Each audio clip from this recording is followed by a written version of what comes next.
I just honestly don't know what I have in common with those people anymore. And what am I going to say? Killed the president of Paraguay with a fork.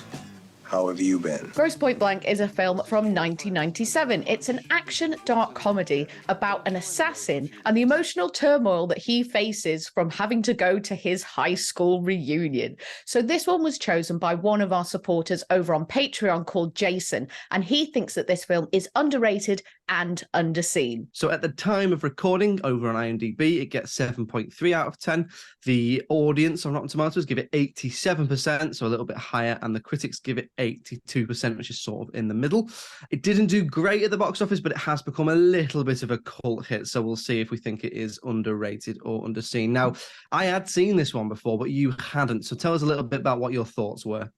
So, like you said, I hadn't seen it, I hadn't even heard of it, but I was actually really impressed by the whole film as an entirety. So I really like the concept, and I think it lends itself so well to the genre, and it gets that balance of darkness and comedy just right. And the idea of an assassin, this cold-blooded killer, being fazed by the fact that he has to go to his high school reunion just opens the doors for comic creativity. I think the character introductions are really strong as well, and just bouncing off from that, there's a lot of side characters in this that feel really well developed and bring quite a lot to the story. And I think the script is really sophisticated at times as well. The way the characters interact with each other, the conversations that they have, there's a lot going on in there. Do you know what? Watching it this time, I actually enjoyed it a lot more. I remember watching it the first time thinking, yeah, it's good, it's decent. But this time, I think I appreciated that script a little bit more that you're talking about there. It's really sharp, it's really witty, it's dark, but it's also funny at the same time.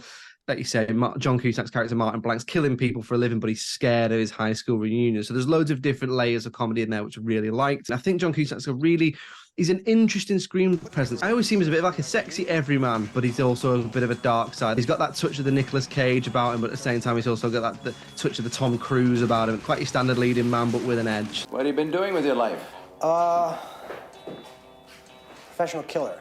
I would say there were probably two main things that I didn't like about the film. The first was that in the odd occasion, there was a bit of lazy storytelling where we were told things as opposed to being shown them, and I didn't really think this was necessary. The other thing is I would have really liked to have seen more assassinations or more assassination attempts, because the ones that we do see feel really creative, they feel really engaging. So looking at those scores then, 8 out of 10, average. Is it underrated? And also, is it underseen based on what you know?